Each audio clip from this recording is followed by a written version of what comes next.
നിങ്ങളുടെ ഫോൺ ഏതെങ്കിലും രീതിയിൽ നഷ്ടപ്പെട്ടു പോയി കഴിഞ്ഞാൽ അതിലുള്ള ഫോട്ടോസും വീഡിയോസും നഷ്ടപ്പെട്ടു പോകില്ലേ?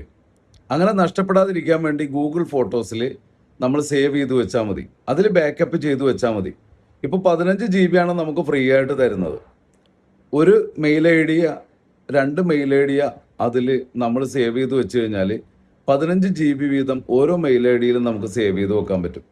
അപ്പോൾ അങ്ങനെ നമുക്ക് ഗൂഗിൾ ഫോട്ടോസിൽ സേവ് ചെയ്ത് വെച്ച് കഴിഞ്ഞാൽ ഇൻ്റർനെറ്റ് ഉള്ളപ്പോൾ മാത്രമേ അത് കാണാൻ പറ്റുള്ളൂ എന്നുള്ളൊരു പ്രശ്നം മാത്രമേ ഉള്ളൂ.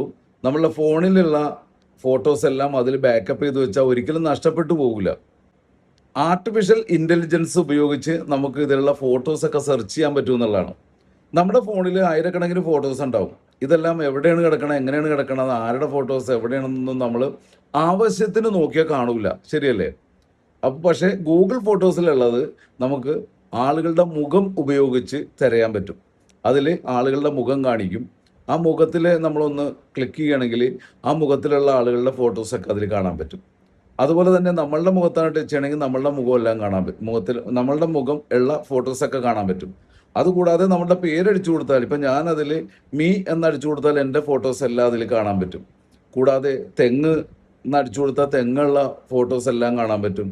അതുപോലെ ഫ്ലവർ എന്നടിച്ചു കൊടുത്താൽ ഫ്ലവർ ഉള്ളതെല്ലാം കാണാൻ പറ്റും. റിവർ എന്നടിച്ചു കൊടുത്താൽ പുഴയുള്ളതെല്ലാം കാണാൻ പറ്റും. നല്ലതല്ലേ?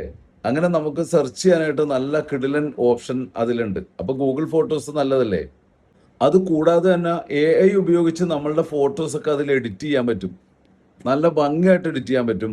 പോർട്രേറ്റ് ആക്കി എടുക്കാൻ പറ്റും. അങ്ങനെ നല്ല ഫീച്ചേഴ്സൊക്കെ ഉള്ള ഒരു കിടിലൻ ആപ്ലിക്കേഷനാണ് ഗൂഗിൾ തന്നെ നമുക്ക് ഫ്രീ ആയിട്ട് തരുന്ന ഗൂഗിൾ ഫോട്ടോസ്. അടുത്ത ഒരു ഗുണമെന്ന് പറഞ്ഞാൽ നമ്മളുടെ ഫോട്ടോ എല്ലാം പെട്ടെന്ന് തന്നെ നമുക്ക് വളരെ എളുപ്പത്തിൽ ഷെയർ ചെയ്യാൻ പറ്റും. ഗൂഗിൾ ഫോട്ടോസിൽ നിന്ന് നേരെ വാട്സപ്പിലേക്ക് എങ്ങോട്ട് വേണമെങ്കിലും നമുക്ക് പെട്ടെന്ന് തന്നെ എത്ര വലിയ ഫയലാണെങ്കിലും നമുക്ക് ഷെയർ ചെയ്യാൻ പറ്റും. അതും ഒരു നല്ല ഗുണമാണ്. ഏത് ഡിവൈസിൽ വേണമെങ്കിലും നമുക്ക് ഗൂഗിൾ ഫോട്ടോസ് ഉപയോഗിക്കാം. അത് കമ്പ്യൂട്ടറിലായിക്കോട്ടെ, ആൻഡ്രോയിഡിലായിക്കോട്ടെ, ആപ്പിൾ ഐഫോണിലായിക്കോട്ടെ, ഏത് ഫോണിൽ വേണമെങ്കിലും ഏത് പ്ലാറ്റ്ഫോമിൽ വേണമെങ്കിലും നമുക്ക് ഉപയോഗിക്കാം എന്നുള്ളതും അതിൻ്റെ ഏറ്റവും ഗുണകരമായിട്ടുള്ള ഒരു ഫീച്ചറാണ്. ഇതിലാകെ നമുക്കിതിൽ ഒരു കുറച്ച് ദോഷമെന്ന് പറയാനായിട്ട് സ്റ്റോറേജ് 15 GB ഉള്ളൂ എന്നുള്ളത് ഒരു പരിമിതമായ ഒരു അളവാണ്. അത് കുറച്ചും കൂടി കൂടുതൽ കിട്ടിയിരുന്നെങ്കിൽ സൗകര്യമായിരുന്നു. അതുകൂടാതെ ഇത് നമ്മൾ ഗൂഗിൾ ഫോട്ടോസിലേക്ക് ബാക്കപ്പ് ചെയ്യാനും ഈ ബാക്കപ്പ് ചെയ്ത ഫോട്ടോസ് കാണാനും ഇൻ്റർനെറ്റ് വേണം. അത് ഇതിൻ്റെ ഒരു പോരായ്മയാണ്. അതുപോലെ തന്നെ നമ്മൾ എപ്പോഴും ഡിലീറ്റ് ചെയ്യുമ്പോൾ ഏത് ഡിലീറ്റ് ചെയ്യണമെന്നുള്ളൊരു പ്രശ്നം ആളുകൾക്ക് വരാൻ സാധ്യതയുണ്ട്. ഒരിക്കലും ഗൂഗിൾ ഫോട്ടോസിൽ പോയി നമ്മൾ ഡിലീറ്റ് ചെയ്യരുത്. നമ്മളുടെ മൊബൈലുള്ളത് ബാക്കപ്പായി എന്ന് ഉറപ്പായതിനു ശേഷം മൊബൈലിലുള്ളത് ഗൂഗിൾ ഫോട്ടോസിൽ നിന്ന് തന്നെ നമുക്ക് ഡിലീറ്റ് ചെയ്ത് കളയാനും ഫ്രീ സ്പേസ് ഉണ്ടാക്കിയെടുക്കാനുള്ള ഓപ്ഷൻ ഉണ്ട്. അതുകൊണ്ട് ഗൂഗിൾ ഫോട്ടോസിൽ നിന്ന് ഫോട്ടോ സെലക്ട് ചെയ്ത് ഡിലീറ്റ് ചെയ്ത് കളഞ്ഞാൽ അത് നമ്മളുടെ മൊബൈലിൽ നിന്ന് കൂടി ഡിലീറ്റ് ആയി പോകാൻ സാധ്യത വളരെ കൂടുതലാണ്.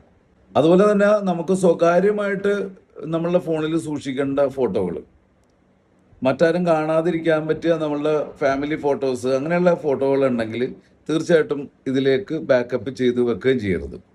ഗൂഗിൾ ഫോട്ടോസിൻ്റെ കൂടുതൽ വിശേഷങ്ങളുമായിട്ട് നമുക്ക് വീണ്ടും കാണാം.